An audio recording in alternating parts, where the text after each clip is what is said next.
Welcome to the Reasonable Faith Podcast. I'm Kevin Harris in studio with Dr. Craig, where we're continuing to cover your trip to South Africa, debating and speaking there.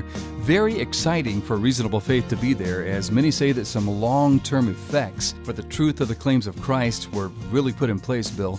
And another debate that you had while you were there was with Yusuf Ismail, a Muslim. That's right, he is Muslim. There is a small percentage of the South African population which is Muslim, and he is a protege of the infamous South African Muslim apologist Ahmed Deedat, who was a real firebrand for Islam in South Africa. And Ismail is a practicing attorney and sometime apologist. He's probably the most prominent Muslim apologist in South Africa right now.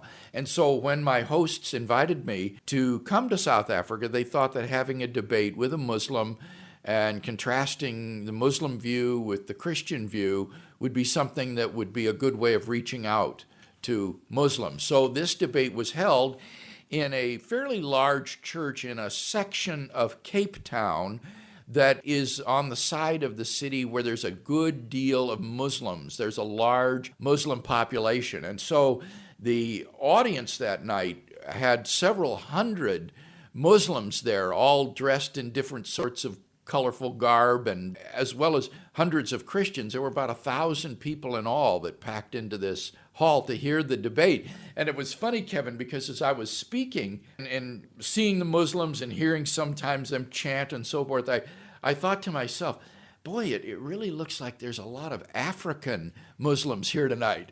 Then I thought, well, you are in Africa. Of course there are. And Where am I? Yeah, exactly. Where am I? And it really brought it home to me that here I was speaking to African Muslims in their own country. And so It was a real thrill to do that. And the topic of the debate was identifying Jesus.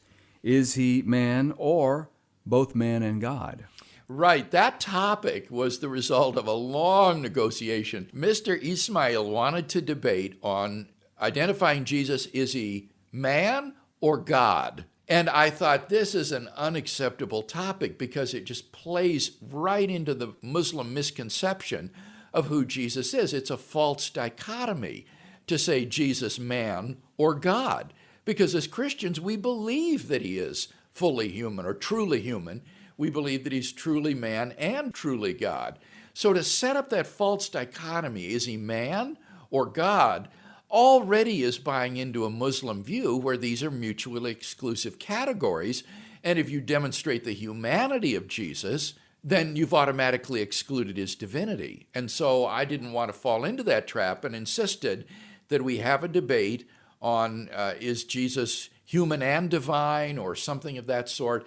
And this was the wording that finally was acceptable to him. Is he man or both God and man?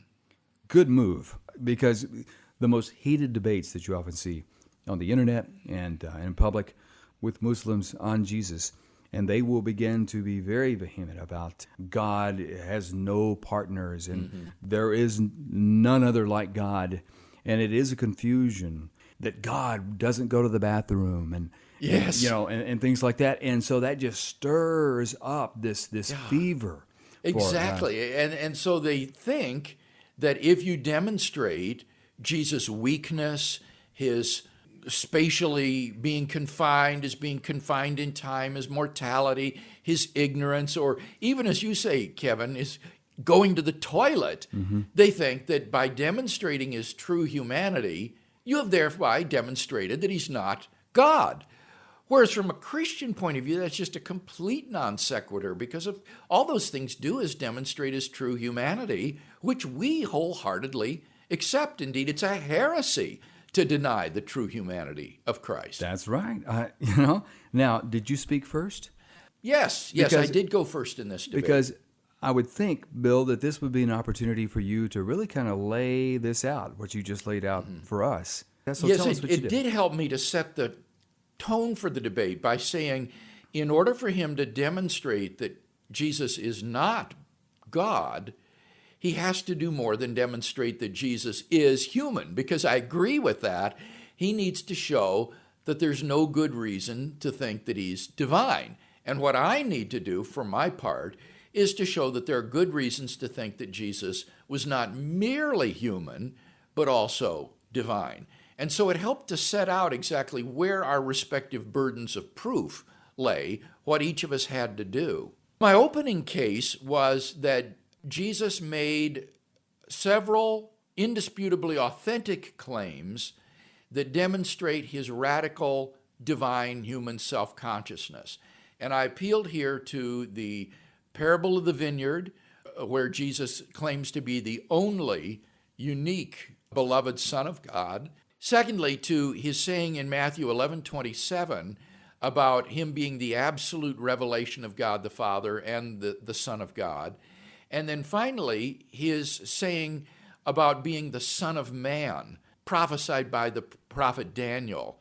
And on the basis of these authentic sayings of Jesus, we can see that Jesus had a radical divine human self-concept. And then I argued that having been crucified for these blasphemous claims, Jesus was then raised from the dead by God and presented the evidence for the resurrection so that his claims were vindicated. Far from being a blasphemer, the resurrection showed that Jesus had spoken the truth. God had publicly and dramatically vindicated these allegedly blasphemous claims. So that was basically my case for the divinity of Christ. What I also did in my opening speech that was kind of interesting was, having looked at Mr. Ismail's DVDs and in my pre-debate preparation, I discovered that he pushes the mythological line about Jesus, that the beliefs about Jesus are derived from pagan mythology. Now, what's so odd about this, Kevin, is that these same mythological beliefs would serve to undermine Islam as well, because Islam also affirms that Jesus was born of a virgin, that he really existed and was a great prophet, that he performed miracles like healing the lame and giving sight to the blind, and that he's coming again at the end of history. So it was very odd to hear Ismail going on and on and on about all these pagan analogies of the mother and child, the mother goddess with the baby in her arms. And he would talk about how these are in Hinduism and ancient religions from Africa, as well as in Middle Eastern and Greco-Roman religions and so forth. And I thought,